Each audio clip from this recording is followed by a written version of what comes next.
Hello friends, उम्मीद करते हैं आप सभी अच्छे होंगे, अपनी तैयारी में लगे होंगे।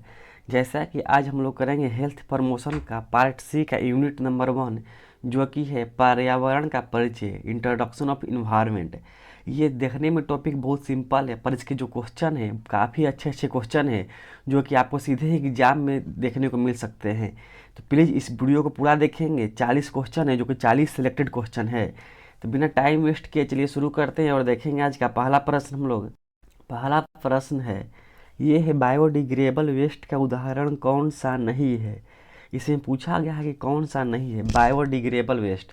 आपको हम बता दें कि जो बायोडिग्रेडेबल वेस्ट है, ये वैसा वेस्ट पदार्थ होता है जो आसानी से सड़ गल जाए। तो इसमें से कौन सा नहीं है? जैसा कि आप ऑप्शन में देख रहे हैं कि ऑप्शन नंबर सी प्लास्टिक है। जो प्लास्टिक सड़ता गलता नहीं है, तो ये क्या है? ये ऑप्शन नंबर सी सही जवाब हो जाएगा। आप लोग 40 आंसर का अपना 40 क्वेश्चन का आप लोग आंसर करेंगे और लास्ट में कमेंट करके बताएंगे कितना सही किए हैं। सेकेंड क्वेश्चन है, पॉइंट सोर्स पोल्यूशन का उदाहरण है। पॉइंट सोर्स पोल्यूशन, तो इसका राइट आंसर हो जाएगा कारखानों का नालों में गिरा अपशिष्ट। जो भी कारखाने होते हैं उनके द्वारा जितने भी अपशिष्ट पदार्थ होते हैं जो नालों में गिराए जाते हैं, उसे बोलते हैं पॉइंट सोर्स पोल्यूशन। देखिए, ऐसे ऐसे टर्म आपको एग्जाम में देखने को मिल जाएंगे, तो आप लोग कन्फ्यूज हो जाएंगे और नहीं कर पाएंगे। इसीलिए जो टॉपिक सिंपल देखने में लगती है उसका क्वेश्चन बहुत अच्छे अच्छे होते हैं। चलिए, इसका राइट आंसर ये हो जाएगा। अगला प्रश्न है, ग्रीन हाउस इफेक्ट में सबसे प्रमुख गैस कौन सी है? जैसा कि आप फिगर में देख रहे हैं, ग्रीन हाउस इफेक्ट में सबसे प्रमुख गैस कौन सी है? तो इसमें होती है CO2, जिसे हम लोग बोलते हैं कार्बन डाइऑक्साइड। राइट आंसर हो जाएगा बी। नेक्स्ट प्रश्न देखेंगे, ये है मच्छर के प्रजनन को रोकने के लिए सबसे प्रभावी कदम क्या है? इसके प्रजनन को रोकने के लिए याद रखेंगे, क्वेश्चन में लिखा गया है मच्छर के प्रजनन को रोकने के लिए सबसे प्रभावी कदम क्या है। इसका सही जवाब हो जाएगा जल का ठहराव को रोकना। यानी कहीं भी गड्ढे में पानी दिखाई दे रहा है उसे हटा देना, यानी उसके जल के ठहराव को रोकना, क्योंकि वहीं पे मच्छर ज़्यादा जन्म लेते हैं। नेक्स्ट प्रश्न है 5th number, safe disposal of hospital waste का सबसे उपयुक्त तरीका कौन सा है?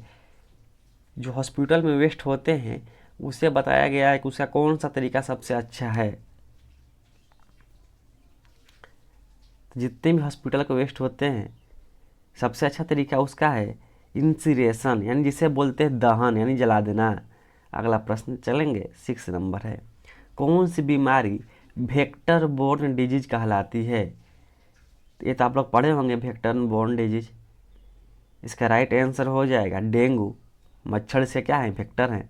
अगला प्रश्न देखेंगे, पोल्यूशन कंट्रोल बोर्ड का मुख्य कार्य क्या है? जिसे हम लोग PCB भी बोलते हैं। PCB भी कभी कभी बोला जाता है, तो बताएंगे PCB पोल्यूशन कंट्रोल बोर्ड का मुख्य कार्य क्या है? राइट आंसर हो जाएगा प्रदूषण रोकने के नियम बनाना व निगरानी करना, यानी ऑप्शन नंबर बी हो जाएगा। प्रदूषण को रोकना, उसके लिए नियम बनाना। 8 नंबर प्रश्न देखेंगे, किसी क्षेत्र में एयर क्वालिटी इंडेक्स AQI का मान 300 प्लस हो तो उसका अर्थ है।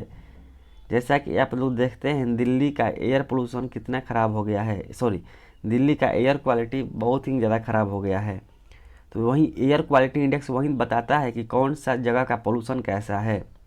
तो बोला गया है 300 प्लस, जैसा कि आप लोग फिगर में देख रहे हैं। इसका राइट आंसर हो, जहाँ पर लिखा है 300 में क्या लिखा है? वेरी अनहेल्दी, यानी कि इसका मतलब ये हो गया कि अत्यंत खतरनाक स्तर। ऑप्शन नंबर सी 300 प्लस नहीं होना चाहिए। कितना अच्छा होता है? तब 50 तक वेरी गुड, 50 से 100 के बीच में मॉडरेट। यानी पूछा जाएगा कि एयर क्वालिटी इंडेक्स कितना अच्छा हो सकता है, तो जब उसका रेंज रहेगा 0 से 50 के बीच। यानी एक क्वेश्चन से 2 क्वेश्चन आपके बन गए। इसको स्क्रीनशॉट ले लीजिएगा और देख लीजिएगा एक बार डाटा को जो दिया गया है। नेक्स्ट प्रश्न 9 नंबर है, वाटर बोर्न डिजीज को नियंत्रित करने का सबसे प्रभावी तरीका कौन सा है? Water borne disease, water borne disease.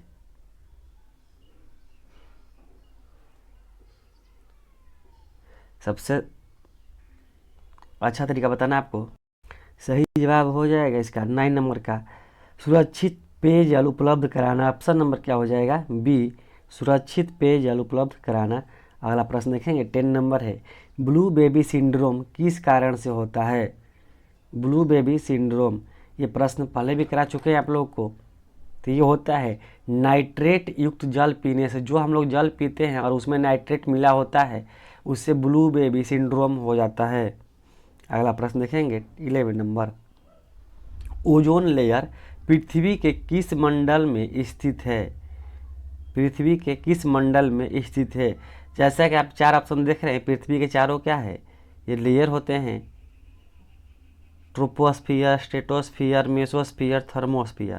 तो बताना है कि ओजोन लेयर पृथ्वी के किस मंडल में स्थित है। चलिए आपको हम बता देते हैं, ये होता है स्ट्रेटोस्फियर।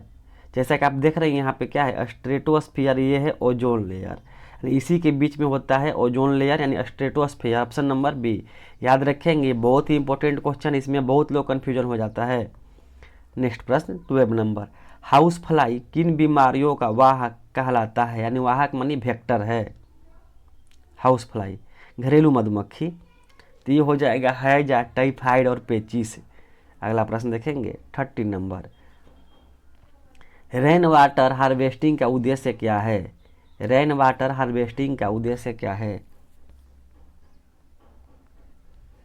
जो रेन वाटर क्या होता है, जो रेन वर्षा होती है, उस पानी को हम लोग इकट्ठा करते हैं, उससे ये होता है कि जो जल का स्तर है, भूमिगत जल का स्तर, वो बढ़ जाता है, यानी भूमिगत जल स्तर का बढ़ाना।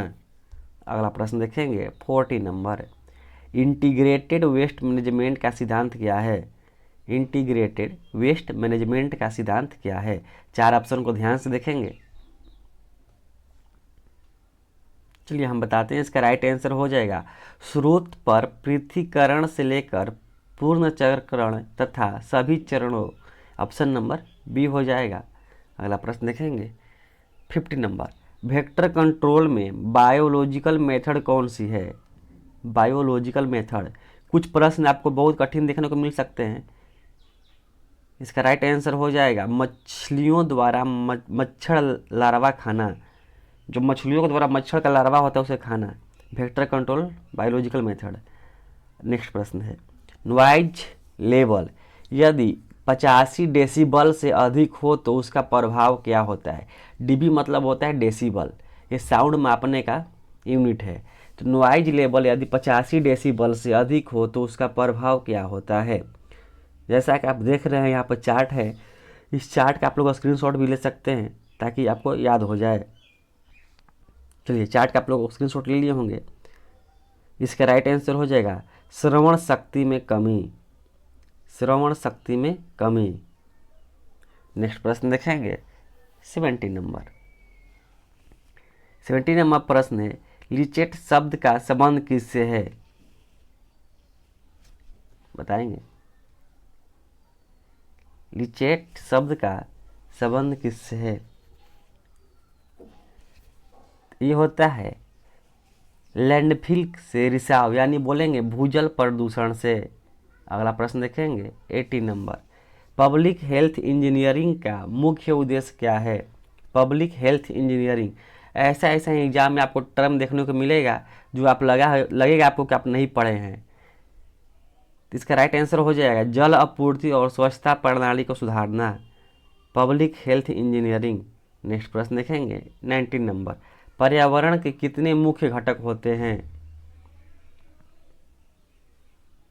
पर्यावरण के मुख्य घटक कितने होते हैं? चलिए इसका राइट आंसर हो जाएगा 3 घटक होते हैं। आप लोग कमेंट में बताएंगे कौन कौन तीनों घटक का नाम बताएंगे आप लोग। 20 नंबर प्रश्न है, जैविक पर्यावरण में क्या सम्मिलित है? जैविक पर्यावरण में क्या सम्मिलित है? तो जैविक में आपको जीव जंतु, पौधा और मानव चारों हो सकते हैं, जीव जंतु, मानव और पौधे। Option number B. 21 नंबर, पर्यावरण दिवस कब मनाया जाता है? ये तो आप सभी को पता होगा कि पर्यावरण दिवस 5 जून को मनाया जाता है। अगला प्रश्न है 22 नंबर, शुद्ध पेयजल का पीएच कितना होना चाहिए?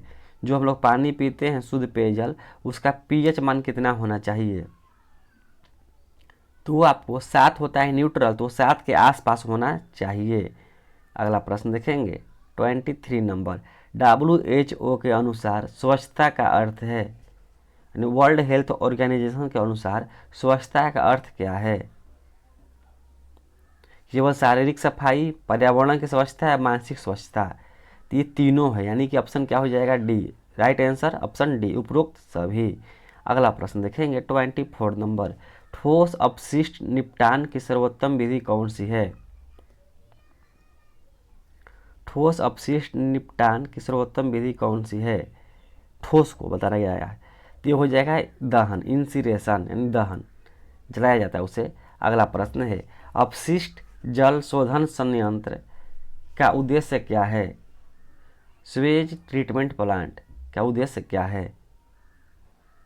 ये होता है जल को शुद्ध बनाना, ऑप्शन याद रखेंगे, जल को शुद्ध बनाना होगा। 26 नंबर प्रश्न है ठोस कचरे के कितने वर्ग होते हैं? ठोस कचरे के, तो आपको पता होगा कि 2 वर्ग होते हैं ठोस में, एक जो है बायोडिग्रेडेबल, एक नॉन बायोडिग्रेडेबल, जो आसानी से सड़ गल जाए, एक नहीं सड़ता गलता है वो।